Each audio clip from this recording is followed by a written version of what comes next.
기술, 사회, 산업, 문화 전반의 변화가 가속화되고 있습니다. 다가오는 시대에 성공적으로 대처하려면 현재를 잘 진단하고 미래를 가늠해보는 지혜가 필요할 텐데요. 앞으로 다가올 미래, 우리의 국방에는 과연 어떤 변화들이 찾아올까요?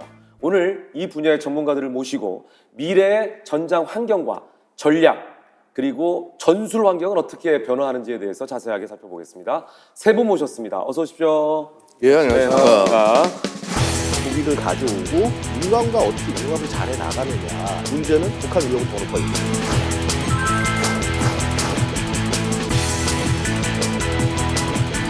일종의 패러다임이 바뀌고 있더라. 우주를 선점하는 것에 따라서 어느 나라가 더 멋질 것이냐.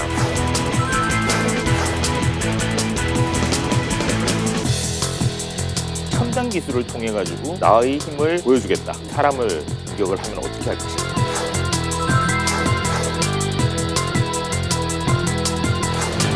자, 먼저 미래의 전략 환경에 대해서 좀 얘기를 나눠보겠습니다. 전략 그러면 이제 우리가 많이 그 전쟁에서의 어떤 그 계획이라든지 말 그대로 이제 어떻게 실행할지에 대한 어떤 대책 이런 거 아니겠습니까? 일단 이 뜻부터 좀 설명해 주시는 게 좋을 것 같아요. 예, 일단 뭐 전략하면은 결국 ends, ways, means. 그러니까 목표, 어떤 네. 목표를 달성하기 위해서 수단들을 갖고 그다음에 이 수단들을 펼쳐서 그 목표를 달성하는 그거를 보여주는 게 이게 전략이라고 아주 간단하게 설명드릴 수가 있습니다. 예, 근데 이 소위 이제 전략 환경, 소위 이제 스트래테직 엔바이러먼트라고 하는 것은요. 자, 이런 전략을 펼쳐가기 위해서 내부라든가 외부에 어떤 환경이 있냐 이걸 얘기하는 거예요. 그러니까 예를 군사 분야로 만약에 한정한다면 이렇게 볼 수 있겠죠. 군사 작전에 영향을 미칠 수 있는 국내 혹은 국외의 일반적 조건, 상황, 그다음에 그것이 미치는 영향력을 의미하는데 좀 더 구체적으로 말씀드리면 자, 정치, 경제, 그다음에 사회, 그다음에 기술적 변화. 자, 이런 것들이 이제 해당하는 거고 결국 이것을 어떻게 잘 조합해서 내가 상대방보다 우위에 올라가려고 하는 소위 전략적 우위를 차지하려는 게 대부분 국가들의 경쟁인 거예요. 자, 그래서 이 소위 전략 환경 분석을 위해서 우리가 많이 활용하는 툴 중에 하나가 다임입니다. 다임. 예, 다임. 네. 자, 이제 이게 약자인데요. D, 디플로머시, 외교죠, 그렇죠? I, 인텔리전스, 정보국, 네. M, 밀리터리, 군사, 네. 그다음에 E, 이코노미, 경제.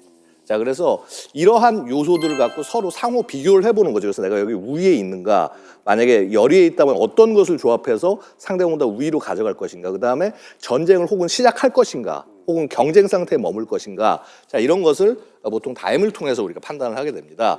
좀 이외에도 조금 더 이제 세부로 내려가면 전략이 있으면 그 다음 수준은 뭐겠습니까?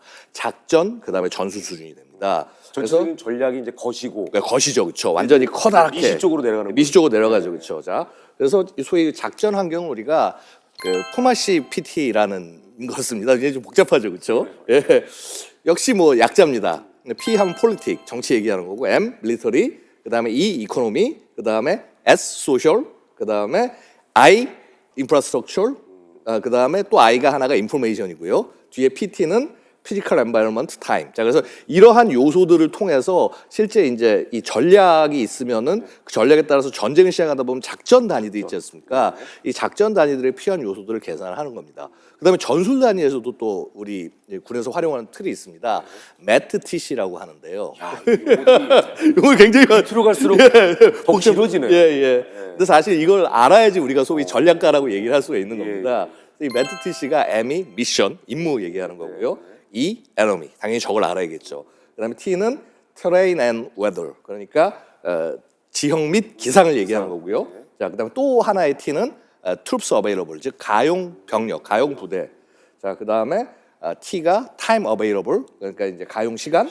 그다음에 C가 civilian consideration, 즉 그 민간 요소. 민간이 이제 전술 단위에서 보면 민간인들이 희생되거나 이럴 수 있으니까, 혹은 민간의 인력이나 이걸 어떻게 활용할 거냐. 자, 이러한 다양한 틀을 통해서 우리가 전략을 만들고 작전을 기획하고 그다음에 전술 수행을 합니다.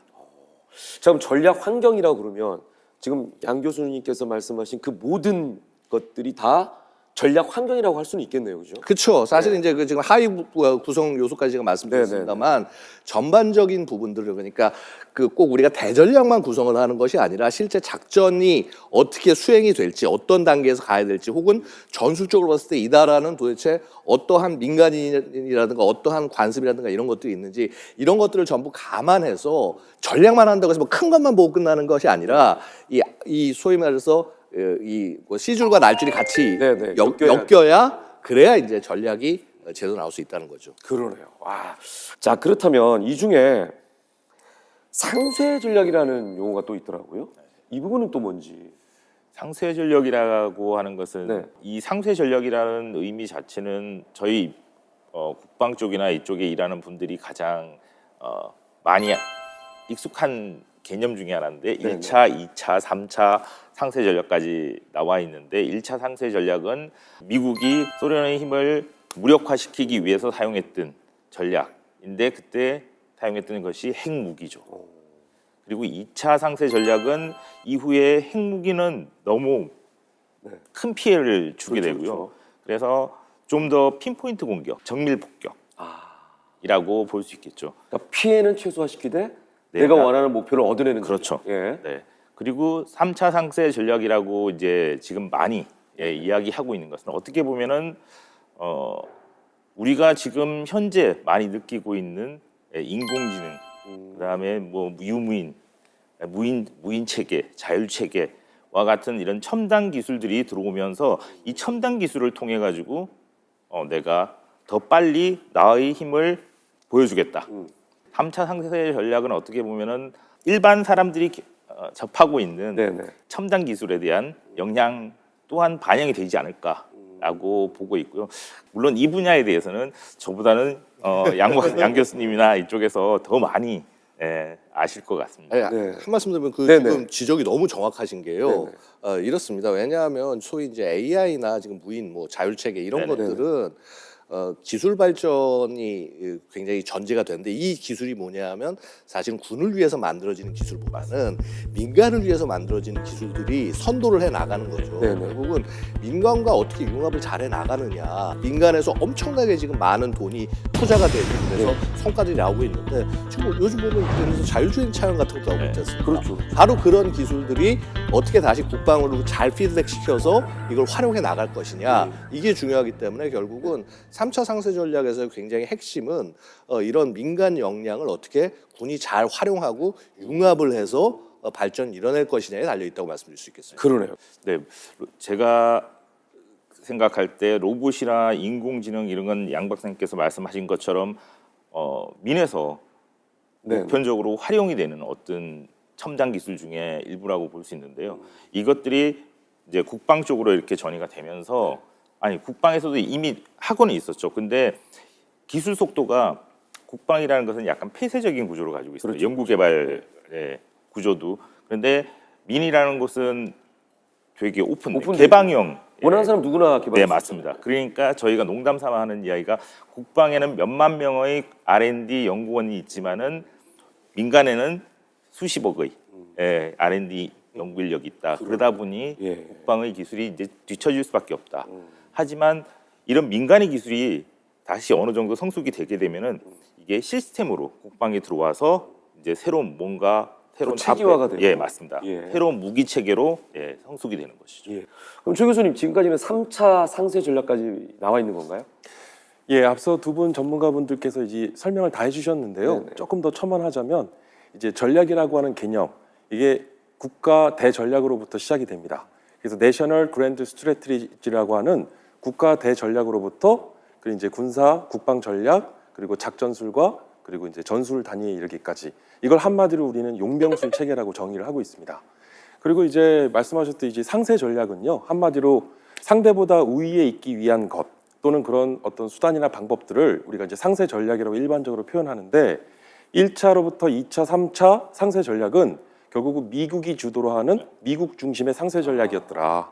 근데 이 상쇄 전략은 어떤 군사적 또는 어떤 국방의 안보적 차원에서만 이루어진 것이 아니라 어떻게 보면 일종의 국가적 차원의 투자 전략이었다라는 거예요. 그래서 이 상세 전략이라는 부분을 단순히 군사적, 안보적 차원에서만 접근하는 것이 아니라 일반 우리가 전반적인 정치, 사회, 경제, 문화 그리고 군사적 영역까지도 우리가 상세 전략으로 아우르고 있더라. 그래서 말씀하신 대로 이제 이 3차 상세 전략에 있어서 두드러진 특징들은 최근에 4차 산업혁명 시대, 이제 4차 산업혁명 시대의 핵심 키워드를 꼽자면 이제 초연결입니다. 하이퍼 커넥티드라고 하는 개념이 대두되는데요. 이러한 하이퍼 커넥티드의 또 핵심 기반이 되는 것이 바로 초지능화입니다. 그래서 우리가 얘기하는 AI 인공지능이라든가 또는 IoT와 같은 최첨단 기술들이 이런 민간의 기술과 국방의 기술이 아우러지고 융합되는 것. 그래서 한마디로 융복합. 그래서 민간의 어떤 기술적 경계와 영역이 국방의 경계와 영역을 급격하게 허물어지는 그런 현상들, 그런 것도 우리가 많은 부분 확인할 수 있죠. 네. 근데 여기서 하나 궁금한 게요. 상쇄 전략이라고 이제 저희가 표현을 하고 있잖아요. 이거는 좀 어찌 보면 소극적인 의미가 아닌가. 예를 들면 상대방의 어떤 국방력이라든지 기술을 저하시키는 작전이잖아요. 근데 반대로 소극적인 의미가 아니라 좀 더 능동적인 의미로서는 내 힘을 키우는 전략이 필요한 게 아닌가 이런 생각이 드는데 왜 상쇄 전략이라는 게 이렇게 중요한 거죠? 그러니까 사실은 그 상쇄가 그 의미로 쓰이는 거죠. 아, 그 의미를 다 아우르는 예, 거죠. 다 아우는 거죠. 그러니까 영어로 치면 옵셋 스트래티지. 옵셋 한다는 거는 결국은 네네. 어떤 상태를 맞춘다는 얘기인데요. 즉 나보다 훨씬 더 뛰어난 능력을 가진 사람들의 것을 내가 내가 더 잘할 수 있는 능력으로 그것을 상쇄하고 그다음에 자신을 더 뛰어넘는다는 의미인 겁니다. 네네. 능동적인 의미가 같이 부여가 돼 있네요. 같이 부여가 되죠. 그다음에 사실은 너무도 그렇게 능동 의미를 군사에서 강조하다 보면은 군비 경쟁을 촉발시키거나 이럴 부분이 있기 때문에 그다음에 현대의 우리 2차 세계대전 이후에 세계를 관통하는 굉장히 중요한 원칙 중에 하나가 뭐냐면 전쟁은 불법이다.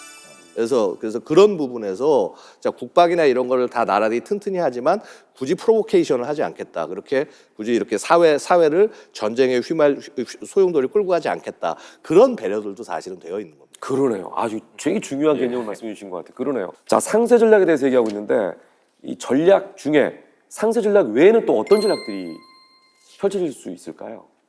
기본적으로 가장 큰 전제하에서는 우리가 상세 전략이라고 얘기를 합니다.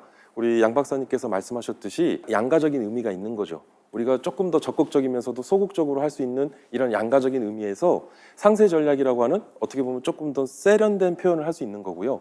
근데 엄밀히 조금 더 들여다보면 이제 군사적 측면에서 우리가 좀 포커스를 맞춰보면 오늘날 현대전쟁은 국가 총력전 양상입니다. 이 국가 총력전 양상에서는요, 인적, 물적 자원이 총동원되는 현상을 우리가 확인할 수 있는데 뭐 좀 최근에 우크라이나와 러시아 전쟁에서도 보다시피 좀 안타깝지만 오늘날 현대 전쟁은 이 무고한 국민이 없다라는 거예요. 그래서 국가 총력전 양상에서는 국가의 모든 자원을 총동원해야 되더라. 그래서 한마디로 국가 자원이 중요한데 결국은 효율성과 효과성이라는 개념이 중요하게 대두됩니다. 그래서 특히 이 중에 결국은 우리가 한정된 자원을 얼마만큼 효율적으로 재원을 배분해서 운영하느냐에 따라서 군사력을 얼마만큼 극대화할 수 있느냐. 그래서 효율성이라는 개념, 그리고 효과성이라고 하는 것은 이제 EBO라고 하는 효과 기반 작전이라는 또 새로운 작전 개념을 창출하기도 했는데요. 결국은 과거에는 대량 살상이나 대량 파괴를 통해서 적보다 우위에 위치하던 것을 이제는 적의 지도부를 타격하거나 또는 적의 중요한 산업시설들을 타격하면서 결국은 효과에 기반을 둔 작전을 하더라는 거예요. 이거 아까 그 2차 상쇄 전략에 맞습니다. 예. 그죠? 맞습니다. 피해는 최소화시키고 예. 핀셋 전략으로 거기만 딱 타겟을 삼아가지고 맞습니다. 효율성을 꾀하는. 맞습니다. 그래서 효과성과 효율성에 대한 부분이 중요하게 대두되면서 이렇게 하면서 새로운 군사 전략들이 나오게 된 게 바로 오늘날 뭐 모자이크전이라든가 또는 그 EBO 작전이라고 하는 이제 멀티 도메인 오퍼레이션이라고 하는 그러한 새로운 작전들이 개념들이 새로 드러나게 됐죠. 그러네요. 예, 굉장히 중요한 지적이시고 사실은 이제 이 배경을 우리가 조금 좀 볼 필요가 있습니다. 결국은 우리가 군사 어떤 전략을 세운다라고 하는 것도 세계의 흐름을 보지 않으면 이것을 제대로 설정할 수가 없는데요. 지금 소위 인류 사회의 변화, 아까 상쇄라고 말했으면 사실은 기술과 관련이 굉장히 깊습니다만은 그것 이외에 여러 가지 요소들을 같이 다 본다면은요.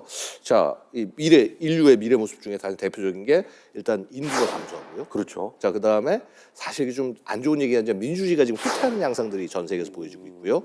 그다음에 여전히 광물 자원에 대해서 저 세계 각국들이 목숨을 걸고 거의 싸우는 그런 모습을 보입니다. 그렇죠. 광물 자원을 예. 민족주의화해야 된다고 맞습니다. 했어요. 자기 그 무기화하고 무기화하는 있는 예. 거죠. 그래서 예를 들어서 인구 증가 같은 걸 보면은요. 원래 그랬어요. 뭐 인류 인구 보고서에 나오면 인구 폭탄이 터진다라고 얘기했는데 실체가 어떠냐면은요. 인구 감소가 이미 시작이 됐습니다. 그러니까 그렇게 안 갈 것 같아요. 그만큼 뭐냐면 사람이 희귀해지고 사람이 중요해지는 겁니다. 그래서 사람을 함부로 희생시키는 전쟁 형태가 수행하기 어려워진다는 것이고요. 자, 근데 민주주의 후퇴는 지금 보면은 지금 사실은 이 모든 전쟁들이 민주주의 후퇴를 보여주는 아주 전형적인 증거입니다. 네. 그래서 뭐 특히 이제 중국이나 러시아 같은 소위 수종주의 국가들이 이 어떤 민주 체계 같은 것들을 좀 이렇게 무시하고 국제 질서를 무너뜨리고 이런 부분들도 있고요. 자, 그다음에 그 이후에 뭐 리비아, 예멘, 뭐 시리아, 수단, 미얀마 이렇게 소위 이 다양한 민주주의가 무너지면서 실패한 다양한 실패 국가들이 나타나서 그쪽 지역을 전부 되게 불안하게 만들고 있고, 자, 그다음에 심지어는 미국도 그렇게 그 민주주의를 잘 이끌어가던 미국도 트럼피즘 같은 그런 굉장히 극단적인 정치 사상이 나오면서 소위 민주선진국도 중우 정치가 되는 게 아니냐 이런 우려가 있는 거죠. 그다음에 광물 문제도 마찬가지예요. 기존에 석유가 제일 중요했지 않습니까? 맞아요. 그래서 막 중동과의 관계를 어떻게 끌고 가냐 그러는데 사실 지금 보면은 미국이 세계 1위의 산유국입니다. 그래서 이제 그러다 보니까 중동과의 관계가 좀 이상해지는 그런 모습도 보여지고요. 근데 중요한 건 석유가 아니라 이제 자, 반도체라든가 아니면 2차 전지 이런 게 중요해지니까 히토리가 훨씬 중요해져요. 그러네. 그간 중국에 의존을 했는데 중국이 저렇게 무기화를 하고 하니까 자, 이제 뭔가 좀 새로운 틀을 찾아야 된다. 그래서 이제 지금 소위 말해서 우리가 얘기하는 글로벌 공급망 재편이라고 하는 것들이 벌어지고 있고요. 자, 이러한 굉장히 이런 복잡한 동력 중에서 자, 어떻게 하면 최대한 국익을 가져오고 이렇게 사람의 희생을 최소화하면서 그러면서 효율적으로 전쟁을 수행할까, 혹은 전쟁 단계까지 이르지 않고 이것을 이길 수 있을까, 이런 거에 대한 인식들이 강해지는 거죠. 네.